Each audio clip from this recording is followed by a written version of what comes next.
So now let's go through our next topic, which is accounting treatment of goodwill when there is change in profit sharing ratio among the existing partners. देखो ये बात मैं बार बार बोल रहा हूँ कि जब भी रेशियो चेंज होता है तो किसी पार्टनर को गेन होता है और कोई पार्टनर सेक्रीफाइस करता है। तो ये गेन और सेक्रीफाइस अपने आप नहीं हो जाता है। गेन करने का मतलब गेनिंग पार्टनर सेक्रीफाइसिंग पार्टनर से उसका हिस्सा, उसका शेयर परचेस करता है, जिसके बदले गेनिंग पार्टनर उसको पे करता है। ठीक है, उतना ही पैसा जितना वो फ्यूचर में गेन करेगा उतने ही के बराबर, उसी के प्रोपोर्शन में वो गुडविल का अमाउंट भी पे करता है। पहलो सेकंड पारा में क्या बोल रहे हैं, द परचेजिंग और gaining partner must compensate the sacrificing partner by paying the proportionate amount of goodwill. ठीक है, तो रेशियो जब भी चेंज करेगा तो गेनिंग पार्टनर परचेस करता है सेक्रीफाइसिंग पार्टनर से। ठीक है, देखिए एग्जांपल देख लो, एक्स वाई दो पार्टनर था जिनका पहले से रेशियो था 4/5:1/5 यानी 4:1। बाद में इनका रेशियो हो गया फ्यूचर में कितना 3/5:2/5 यानी देख लो एक्स का 4/5 से 3/5 हो गया। नहीं, एक्स ने 1/5 दे दिया, एक्स सेक्रीफाइसिंग पार्टनर है, और वाई का पहले था 1/5 जबकि अब कितना हो गया 2/5 यानी वाई गेनिंग पार्टनर है, वाई ने हिस्सा खरीदा है एक्स से। तो जितना एक्स सेक्रीफाइस कर रहा है उतना ही वाई क्या कर रहा है, गेन कर रहा है।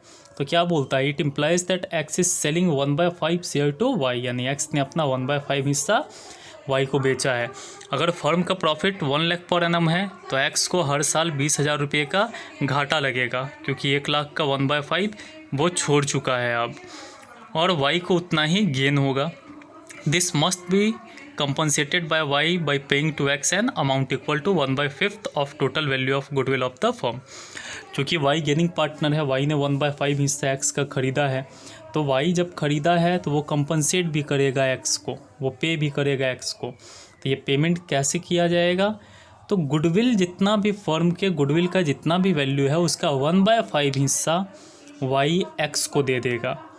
अगर मान लो गुडविल फर्म का 2.5 लाख है तो 2.5 लाख का 1/5 यानी 50,000 रुपया वाई जो है एक्स को पे करेगा, यानी वाई अपनी कैपिटल अकाउंट से पैसा निकाल के एक्स के कैपिटल अकाउंट में डाल देगा। इसके लिए एक एडजस्टमेंट एंट्री मारा जाता है, और मैं एडजस्टमेंट एंट्री का बात करूँ, एडजस्टमेंट एंट्री में क्या बोल रहा है, वाई के कैपिटल अकाउंट को डेबिट करना है जबकि एक्स के कैपिटल अकाउंट को क्रेडिट करना है। मैं अभी तुरंत इसका चार्ट दिखाऊंगा, उसमें इसको हम और बेहतर ढंग से समझेंगे। चलो तो अब इस चार्ट को समझते हैं क्या है अकाउंटिंग ट्रीटमेंट ऑफ गुडविल। मैंने यहाँ पूरे ही गुडविल का दिखा दिया है। गुडविल या तो ओल्ड गुडविल होगा या फिर नया गुडविल होगा। हमें कैसे पता चलेगा कि ओल्ड गुडविल है या न्यू गुडविल है? अगर ओल्ड गुडविल है तो वो ऑलरेडी बैलेंस शीट में अपीयर होगा, यानी अगर क्वेश्चन में बैलेंस शीट दिया है तो उसमें एसेट साइड गुडविल दिखाई दे रहा होगा। तो अगर पहले से दिख रहा है मतलब ओल्ड गुडविल है। या फिर अगर क्वेश्चन में बैलेंस शीट नहीं दिया हुआ है तो क्वेश्चन में बोलेगा goodwill already appears in the books of account, या goodwill appearing in the books of account, यानी अपीयर नाम का वर्ड वो लगाएगा। तो या अगर बैलेंस शीट में दिया होगा तो ओल्ड गुडविल, या फिर अपीयर नाम का वर्ड लगाया हुआ है तो ओल्ड गुडविल। न्यू गुडविल कैसे पहचानेंगे, तो न्यू गुडविल हमेशा एडिशनल इन्फॉर्मेशन में दिया हुआ रहेगा और हमेशा बोलेगा for this purpose goodwill is valued, यानी वैल्यूड नाम का वर्ड यूज़ करेगा। वो एडमिशन के पर्पस के लिए गुडविल का वैल्यूएशन किया गया, या रेशियो चेंज कर रहा है उसके पर्पस के लिए गुडविल वैल्यू किया गया, तो वैल्यू नाम का वर्ड यूज़ करेगा। तो अपीयर नाम का वर्ड यूज़ कर रहा है या फिर बैलेंस शीट में दे रहा है तो ओल्ड गुडविल, और वैल्यू नाम का वर्ड यूज़ करेगा तो न्यू गुडविल, और ये एडिशनल इन्फॉर्मेशन में देगा। पहले ओल्ड गुडविल देख लो। ओल्ड गुडविल को हमेशा राइट ऑफ किया जाता है, चाहे चेंज इन PSR रहे, चाहे एडमिशन रहे, रिटायरमेंट रहे, डेथ रहे, हर चैप्टर में इसको आपको राइट ऑफ ही करना है। और राइट ऑफ करने का एंट्री क्या होता है, partners capital account debit to goodwill account, यानी गुडविल को राइट ऑफ करने का मतलब गुडविल को बैलेंस शीट से हटा देना, बुक्स ऑफ अकाउंट से हटा देना। तो एंट्री पड़ जाता है पार्टनर्स कैपिटल या current account debit to goodwill account. ये जो पार्टनर का कैपिटल अकाउंट हम डेबिट करेंगे, जैसे ABC है तो हम A capital account debit, B capital account debit, C capital account debit करेंगे, वो ओल्ड रेशियो में करेंगे। अब न्यू गुडविल के लिए देखो, न्यू गुडविल का क्या कहता है इस चैप्टर में, एडजस्टमेंट एंट्री मारना है। और ये बात ध्यान में रख लो कि एडजस्टमेंट एंट्री हर चीज़ के लिए सेम ही टाइप का रहेगा। एडजस्टमेंट एंट्री कैसा रहता है, तो gaining partner capital account debit to sacrificing partner capital account. Gaining partner gaining ratio में सेक्रीफाइसिंग पार्टनर को सेक्रीफाइसिंग रेशियो में पेमेंट करेगा, यानी गेनिंग पार्टनर गेनिंग रेशियो में देगा और सेक्रीफाइसिंग पार्टनर सेक्रीफाइसिंग रेशियो में लेगा। तो gaining partner capital account debit gaining ratio में और sacrificing partner capital account debit sacrificing ratio में। जैसे कि 2,50,000 का 1/5 गेन कर रहा है, तो 2,50,000 का 1/5 निकाल लेंगे तो आंसर आया कितना, 50,000। तो gaining partner capital account debit 50,000। वैसे ही सेक्रीफाइसिंग पार्टनर का भी निकाल लेंगे, यानी मल्टीप्लाई कर देना है अपने गेनिंग या सेक्रीफाइसिंग रेशियो से गुडविल के अमाउंट को, और जो अमाउंट आता है उसको यहाँ प्लेस कर देना है। नीचे मंत्र एक मैंने लिखवाया है, क्या है, old partners distributes old items in old ratio, that is पुराने चीज़ पुराने पार्टनर के बीच में पुराने रेशियो में बटेगा। तो इस बात को ध्यान रखना है कि पुराना चीज़ अगर बांटने का हम सोच रहे हैं तो हमेशा पुराने रेशियो में ही बटेगा। तो पुराने चीज़ के ऊपर पुराने पार्टनर का अधिकार होता है और वो अधिकार ओल्ड रेशियो में होता है, इसीलिए पुराने पार्टनर पुराने चीज़ों को पुराने रेशियो में ही बांटेंगे। जैसे यहाँ गुडविल ही ओल्ड है, तो ओल्ड गुडविल के केस में क्या कर रहे हैं, राइट ऑफ कर रहे हैं, तो किस रेशियो में राइट ऑफ कर रहे हैं, ओल्ड रेशियो में। तो पुराने पार्टनर पुराने चीज़ को पुराने रेशियो में बांटेंगे। आओ अब इसको इलस्ट्रेशन 22 के हेल्प से समझें। क्या बोलता है, PQR और पार्टनर शेयरिंग प्रॉफिट इक्वल, यानी रेशियो 1:1 हो गया।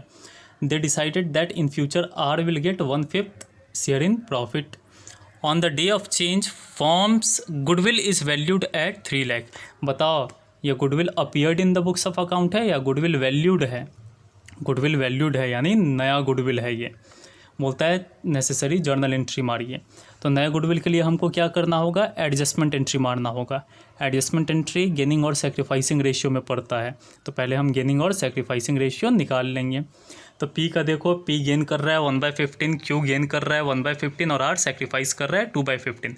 यानी R ने अपना हिस्सा बेचा है कितना, 15 में से 2 हिस्सा, और P और Q ने एक एक हिस्सा खरीद लिया है। R ने 2/15 बेचा, P ने 1/15 खरीदा और Q ने 1/15 खरीदा। दैट मीन्स P और Q मिलके R को पेमेंट करेगा। अब इसका जर्नल एंट्री देख लो, यानी एडजस्टमेंट एंट्री देख लो। एडजस्टमेंट एंट्री क्या था, gaining partner capital account debit to sacrificing partner capital account. यहाँ गेनिंग पार्टनर कौन है, P एंड Q, तो P capital account debit, Q capital account debit to R capital account. Amount देख लो, goodwill कितना दिया है, 3 लाख। P कितना गेन कर रहा है, 1/15, तो P 1/15 के बराबर पे करेगा, तो 3 लाख का 1/15 कितना आया, 20,000। Q भी उतना ही गेन कर रहा है, तो Q भी 20,000 पे करेगा। और R सेक्रीफाइस किया कितना, 2/15, तो R 2/15 के बराबर पैसा लेगा, यानी P 20,000 देगा R को और Q भी 20,000 देगा R को, तो R को टोटल 40,000 मिलेगा। चलो अब accounting treatment of reserve and accumulated profit पढ़ते हैं। एक्यूमुलेटेड मतलब जो पहले से जमा हो रखा है, जो पहले से बैलेंस शीट में दिख रहा है। तो देखो, जब भी रेशियो चेंज होगा तो हर पार्टनर के पास 2 ही रास्ता है, या तो पुराने चीज़ों को यानी पुराना रिजर्व पुराना प्रॉफिट पुराना गुडविल को बांट जाओ, और नहीं तो फिर उसका एडजस्टमेंट करो। यानी रास्ता 2 ही है, या तो डिस्ट्रीब्यूट कीजिए नहीं तो एडजस्ट कीजिए। क्या बोलता है, तो अगर रिजर्व या एक्यूमुलेटेड प्रॉफिट को आप डिस्ट्रीब्यूट करते हैं तो रिजर्व अकाउंट डेबिट हो जाएगा, profit and loss account debit हो जाएगा, टू पार्टनर्स कैपिटल या करेंट अकाउंट हो जाएगा। रिजर्व और प्रॉफिट का क्रेडिट बैलेंस होता है, आज वो बंट जाएगा मतलब घट जाएगा, तो क्रेडिट वाला आइटम जब घटेगा तो डेबिट हो जाएगा। और चूंकि पार्टनर इसको बांट रहा है, ले रहा है, तो पार्टनर का कैपिटल बढ़ेगा, पार्टनर का कैपिटल या करेंट बढ़ेगा तो क्रेडिट हो जाएगा। और किस रेशियो में होगा, प्रॉफिट शेयरिंग रेशियो में, यानी ओल्ड रेशियो में, क्योंकि रिजर्व या एक्यूमुलेटेड प्रॉफिट पुराने चीज़ होते हैं, तो पुराने चीज़ पुराने पार्टनर के बीच में पुराने रेशियो में बांटेंगे। अगर डिस्ट्रीब्यूट नहीं करना है तो एडजस्टमेंट करना होगा, तो उसके लिए एडजस्टमेंट एंट्री मारना होगा।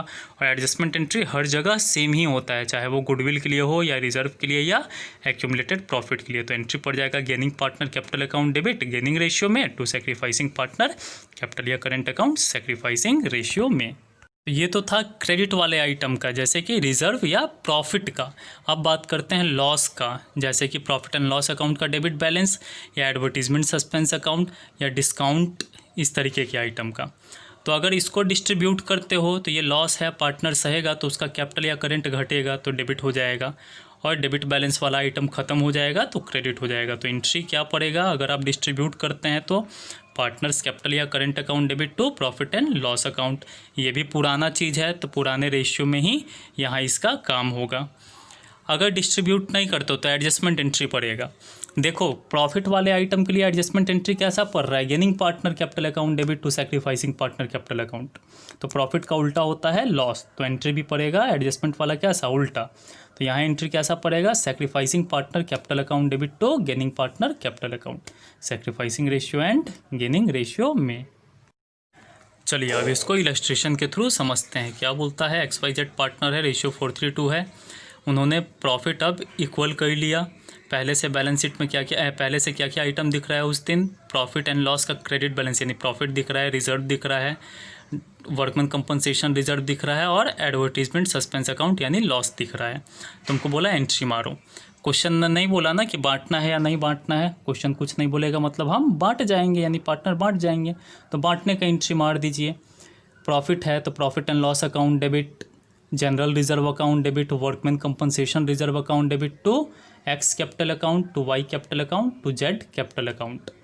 रेशियो क्या रहेगा, ओल्ड रेशियो कितना था 4:3। लॉस वाले आइटम के लिए क्या एंट्री पड़ेगा, partners capital account debit to advertisement suspense account. तो पार्टनर्स कैपिटल यानी X capital debit, Y capital debit, Z capital debit to advertisement suspense account. किस रेशियो में, ओल्ड रेशियो में ही। अभी तक तो हमने बात किया किसका, जनरल रिजर्व का। अब स्पेशल रिजर्व के बारे में आ जाओ। स्पेशल रिजर्व में दो चीज़ पढ़ना है हमें, एक वर्कमैन कंपनसेशन रिजर्व और दूसरा इन्वेस्टमेंट फ्लक्चुएशन फंड। तो पहले वर्कमैन कंपनसेशन रिजर्व देख लेते हैं। इसमें 3 केस है। पहला व्हेन WCR यानी वर्कमैन कंपनसेशन रिजर्व ज़्यादा है और क्लेम कम है। दूसरा केस जब वर्कमैन कंपनसेशन रिजर्व और क्लेम बराबर है। और तीसरा जब क्लेम ही ज़्यादा है और रिजर्व कम है। तो केस 1 जब रिजर्व ज़्यादा है और क्लेम कम है। भैया पैसा जमा करके ज़्यादा रखे हुए हैं और क्लेम कम आया, इसका मतलब पैसा बचेगा या घटेगा, बच जाएगा। जैसे इस क्वेश्चन में देख लो, WCR कितना है 70,000, जबकि क्लेम कितने का है 50,000। तो भाई 70,000 में से 50,000 तो क्लेम ही देना है, तो बच कितना जाएगा 50,000। बचेगा तो पार्टनर बांट लेंगे। तो एंट्री क्या पड़ेगा, workman compensation reserve account debit 70,000 to workman compensation claim account 50,000। 50,000 का क्लेम देना होगा तो लाइबिलिटी है मेरे लिए। बच कितना पैसा गया 20,000। तो पार्टनर इसको अपने अपने पुराने रेशियो में बांट जाएंगे। तो 2S कैपिटल टू 20 कैपिटल अपने मन से पार्टनर का नाम ले लिया है मैंने, और ओल्ड रेशियो 1:1 अपने मन से मान लिया है। यानी पैसा था 70,000, देना पड़ेगा 50,000, तो बच जाएगा 20,000, तो पार्टनर उसको डिस्ट्रीब्यूट कर लेगा। केस 2 क्या है, जब रिजर्व और क्लेम बराबर हैं, यानी भैया पैसा जमा भी है 70,000 और किसी वर्कमैन का हाथ पैर टूट गया तो लग भी जाएगा 70,000, तो बचेगा क्या 0। तो जब बचेगा नहीं तो बटेगा नहीं, तो ऊपर वाले एंट्री में से ही A B हटा दीजिए, एंट्री पड़ जाएगा आपका। तो एंट्री क्या पड़ेगा, workman compensation reserve account debit 70,000 और सारा पैसे का क्लेम चला जाएगा। तो to workman compensation claim account, क्योंकि क्लेम लाइबिलिटी है तो बैलेंस शीट अगर बनाना रहेगा तो बैलेंस शीट में ये लाइबिलिटी साइड दिखाई देगा जब तक आप इसको पे नहीं कर देते हैं तब तक। चलिए अब केस 3 देखिए, जहां रिजर्व ही कम है और क्लेम ही ज़्यादा हो गया भाई, यानी पैसा जमा है 70,000 और देना पड़ेगा, क्लेम आ गया 90,000 का। तो यहाँ तो अपने जेब से पैसा जाएगा ना, इस बात को ध्यान रखना, इस वर्ड को, जेब से पैसा जाएगा यानी लॉस होगा। ठीक है, तो इस चैप्टर में या फिर आगे आने वाले चैप्टर्स में जैसे कि चेंज इन PSR या एडमिशन या रिटायरमेंट डेथ, इसमें प्रॉफिट एंड लॉस अकाउंट की जगह समझ लो रिवैल्यूएशन अकाउंट हम लोग खोलते हैं। तो जितना पैसा जेब से जाएगा उसको हम रिवैल्यूएशन अकाउंट में डाल देंगे और फिर पार्टनर उसको सह लेगा। तो इस क्वेश्चन में क्या है, रिजर्व है 70,000 का, क्लेम आ गया 90,000 यानी 20,000 एक्स्ट्रा जाएगा। तो एंट्री क्या पड़ेगा, workman compensation reserve account debit 70,000 तो इसमें से दे देंगे। रिवैल्यूएशन अकाउंट डेबिट 20,000 लॉस हो गया, ये जेब से जाएगा। To workman compensation claim account 90,000 यानी 90,000 रुपया मुझे देना है, जिसमें 70,000 का तो मैं रिजर्व बना के रखा हूँ उसमें से पे कर दूंगा, और बाकी 20,000 फर्म को हो गया लॉस। अब इस लॉस को पार्टनर सहेगा। तो एंट्री क्या पड़ेगा, S capital account debit 20 capital account debit to revaluation account. पुराने चीज़ पुराने पार्टनर के बीच में पुराने रेशियो में बटेंगे। अब नोट क्या लिखा है केस 3 के लिए, in case 3 entry number B यानी A is capital debit B is capital debit to revaluation account, इसके बारे में बोल रहा है। Should not be passed if revaluation account is to be opened, यानी अगर क्वेश्चन में रिवैल्यूएशन अकाउंट खोलने के लिए बोला है तो केस 3 में सिर्फ एंट्री ए पड़ेगा, एंट्री बी नहीं पड़ेगा। क्यों भाई? क्योंकि इसका ऑटोमेटिक इफेक्ट जो है ऑटोमेटिक इफेक्ट रिवैल्यूएशन अकाउंट में चला जाएगा और आप इसको डिस्ट्रीब्यूट, चूँकि लॉस है, लॉस तो पीएल में जाता है, तो जब लॉस डिस्ट्रीब्यूट होगा तो पार्टनर के बीच में वो डायरेक्ट बढ़ जाएगा, तो आपको उसका एंट्री मारना नहीं है। तो ध्यान रहे केस 3 में एंट्री भी हम नहीं मारेंगे जब जब रिवैल्यूएशन अकाउंट खोलना है, तब रिवैल्यूएशन अकाउंट नहीं खोलना है तो दोनों ही एंट्री पड़ेगी। चलिए तो इस पे भी आप इलस्ट्रेशन देख लिया जाए। PQR पार्टनर था, पुराना रेशियो कितना है 3:1, नया रेशियो कितना है 4:3। ये स्थिति दिया है बैलेंस शीट का। पहले से रिजर्व कितना जमा है जी 60,000। केस 1 कोई इन्फॉर्मेशन नहीं है, मतलब कोई क्लेम नहीं है, तो भाई 60,000 जमा था, एक भी रुपया पे करना नहीं है, तो पूरा बच गया ना, तो पार्टनर इसको पूरा डिस्ट्रीब्यूट कर लेगा। केस 2 क्या है, क्लेम कितने का आ गया है 24,000, जबकि पैसा कितना जमा है, रिजर्व कितने का है 60 का, तो भाई रिजर्व ज़्यादा है और क्लेम कम, पैसा बचेगा कितना 36,000, तो पार्टनर उसको बांट लेगा। केस 3 क्या बोलता है, रिजर्व 60,000 का है और क्लेम भी 60,000 का, तो पैसा बचेगा नहीं, तो पार्टनर के बीच में बटेगा नहीं। केस इसका 4 क्या है, रिजर्व तो अपना 60,000 है, जबकि क्लेम कितना आ गया 75,000, भाई जेब से पैसा जाएगा 15,000 रुपया, तो रिवैल्यूएशन अकाउंट वाला एंट्री भी मारना पड़ जाएगा। चलिए इसका सॉल्यूशन देखते हैं। क्या था केस 1 में कि एक भी रुपया क्लेम नहीं था, तो पूरा रिजर्व पार्टनर क्या कर लेगा, बांट लेगा, एंट्री पड़ेगा workman compensation reserve account debit to partners capital account, old ratio में बांट लेंगे। यानी अगर स्पेशल रिजर्व के केस में क्लेम ना दे तो उसको जनरल रिजर्व समझ जाओ। जनरल रिजर्व का एंट्री क्या पड़ना था, reserve account debit to capital account, पड़ गया। केस 2 रिजर्व तो 60,000 था, तो workman compensation reserve account debit 60,000, claim कितने का था 24,000 का, तो एंट्री पड़ गया to provision for workman compensation claim account 24,000, बच कितना गया 36,000, पार्टनर इसको ओल्ड रेशियो में बांट लेगा, तो हो गया to P's capital account, to Q's capital account, to R's capital account, 18,000, 12,000, 6,000 old ratio में। केस 3 में जितना क्लेम था उतना ही रिजर्व है, तो एंट्री पड़ गया workman compensation reserve account debit to provision for workmen's compensation claim account 60,000। Case 4 क्या था, रिजर्व था 60,000, जबकि क्लेम आ गया था 75,000, यानी जेब से जाएगा 15,000, तो रिवैल्यूएशन अकाउंट में डालना पड़ेगा 15,000, तो एंट्री क्या पड़ेगा workmen's compensation claim reserve account debit 60,000, revaluation account debit 15,000 to provision for workmen's compensation claim account 75,000, और फिर इस लॉस यानी रिवैल्यूएशन का जो लॉस हुआ उसको पार्टनर ओल्ड रेशियो में सहेंगे, बांटेंगे, तो एंट्री पड़ जाएगा P's capital account debit, Q's capital account debit, R's capital account debit to revaluation account. तो आप पहले एंट्री याद करोगे, उसके बाद इसके इलस्ट्रेशंस या प्रैक्टिकल्स को सॉल्व करोगे। आइए अब इन्वेस्टमेंट फ्लक्चुएशन फंड का देख ले। ये भी जस्ट एकदम आपका वर्कमैन कंपनसेशन रिजर्व ही की तरह है, समझ लो, केसेस वही हैं, इसमें एक केस एक्स्ट्रा हो जाएगा।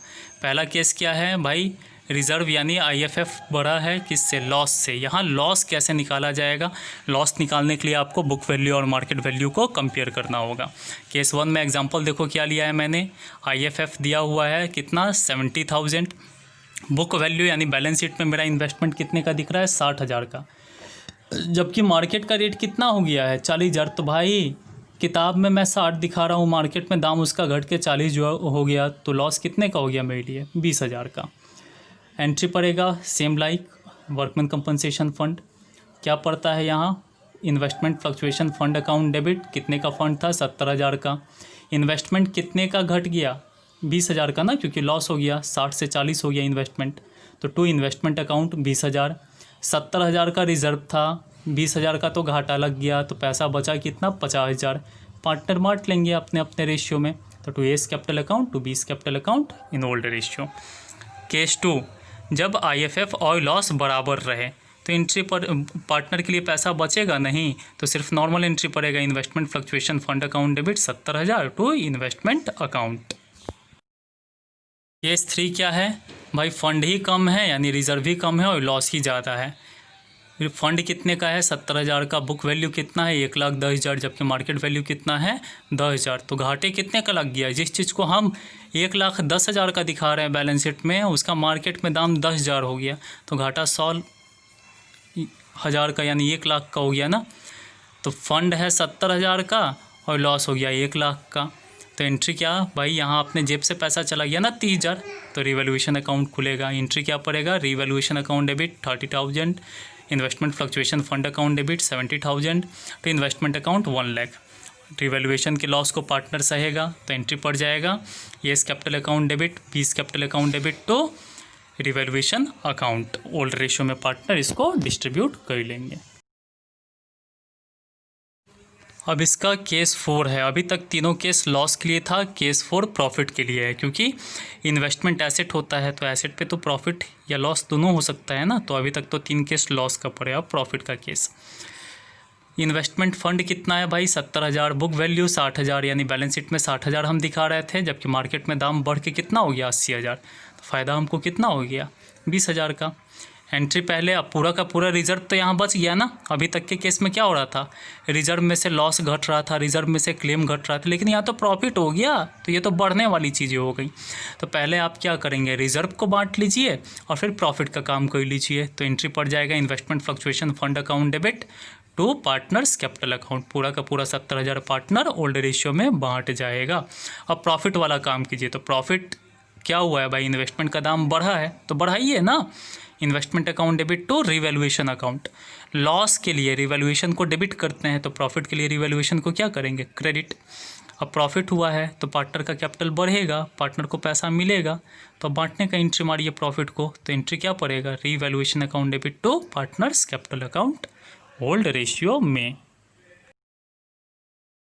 ये अब इसके ऊपर भी हम लोग इलस्ट्रेशन देख लेते हैं। PQR पार्टनर था, पुराना रेशियो 3:1 था, नया रेशियो हो गया कितना इक्वल, यानी 1:1:1। इन्वेस्टमेंट फ्लक्चुएशन रिजर्व कितने का दिख रहा है 30,000 का, और इन्वेस्टमेंट कितने का है मेरा 5,00,000 का।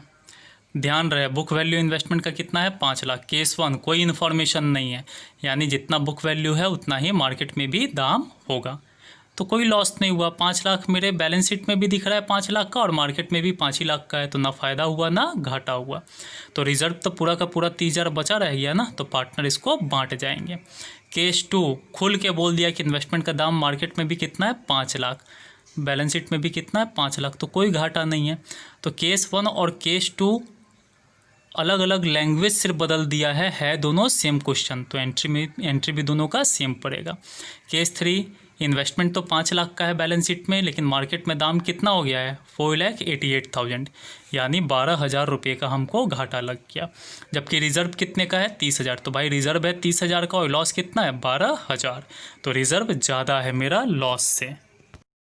केस 4 इन्वेस्टमेंट तो 5,00,000 का है, जबकि मार्केट वैल्यू कितना है इन्वेस्टमेंट का 4,46,000, भाई कितने का लॉस हुआ 54,000 का, जबकि रिजर्व कितने का था मात्र 30,000 का। यहाँ तो 24,000 रुपया जेब से चला गया ना, तो रिवैल्यूएशन अकाउंट खोलना पड़ेगा। केस 5 बुक वैल्यू मेरे इन्वेस्टमेंट का 5,00,000 है, जबकि मार्केट में दाम कितना हो गया 5,06,000, यानी फ़ायदा हो गया इस केस में। ठीक है, तो अब सॉल्यूशन देखिए। पहला और दूसरा सेम है, क्योंकि बुक वैल्यू भी 5,00,000 है और मार्केट में भी दाम दोनों ही क्वेश्चन में 5,00,000 है, तो दोनों का एंट्री सेम पड़ेगा। रिजर्व जैसा था उतना का उतना ही बचा का बचा रह गया, क्योंकि कोई घाटा नहीं लगा। तो 30,000 का रिजर्व था, पार्टनर इसको ओल्ड रेशियो में डिवाइड कर लेंगे। केस 3 में क्या था, इन्वेस्टमेंट का बुक वैल्यू तो 5,00,000 है, जबकि मार्केट में दाम घट के कितना हो गया 4,88,000, यानी 12,000 का लॉस निकल के आ गया। जबकि रिजर्व कितने का है 30,000 का, तो भाई 30,000 में से 12,000 तो लॉस हो गया, फिर भी 18,000 बच गया, तो पार्टनर उसको क्या करेंगे बांट लेंगे। तो एंट्री पड़ेगा investment fluctuation reserve account debit 30,000 to investment account 12,000 to P's capital account Q's capital account R's capital account old ratio में 18,000, यानी 9, 6 और 3,000। केस 4 क्या था, बुक वैल्यू तो अपना 5,00,000 था, जबकि मार्केट वैल्यू कितना हो गया था 446,000, तो 54,000 का हमको टोटल लॉस हो रहा है, जिसमें से रिजर्व कितने का है 30,000 का, तो भाई जेब से कितना पैसा जा रहा है 24,000, तो यहाँ एंट्री क्या पड़ेगा, investment fluctuation reserve account debit 30,000 तो यहाँ से गया, रिवैल्यूएशन अकाउंट डेबिट 24,000 अपने जेब से गया, टू इन्वेस्टमेंट का दाम घटा तो टू इन्वेस्टमेंट अकाउंट कितना 54,000। रिवैल्यूएशन के लॉस को पार्टनर सहेगा तो कैपिटल घटेगा, तो एंट्री पड़ेगा P's capital account debit, Q's capital account debit, R's capital account debit to revaluation account. 24,000 के लॉस को पार्टनर ओल्ड रेशियो में डिस्ट्रीब्यूट कर लेंगे। केस 5 में क्या था, फ़ायदा हो गया था ना, तो रिजर्व दिया है 30,000 का, ये तो पूरा का पूरा पार्टनर बांट लेगा क्योंकि पूरा बच गया। तो investment fluctuation reserve account debit to partners capital account, 30,000 बांट लेगा पार्टनर ओल्ड रेशियो में।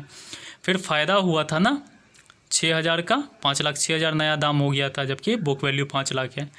तो दाम इस बार इन्वेस्टमेंट का बढ़ा, इन्वेस्टमेंट एसेट होता है, एसेट बढ़ेगा तो क्या करेंगे, डेबिट, तो investment account debit to profit and loss account, profit and loss account की जगह यहाँ क्या खुल रहा है, रिवैल्यूएशन अकाउंट। तो investment account debit to revaluation account कितना 6,000।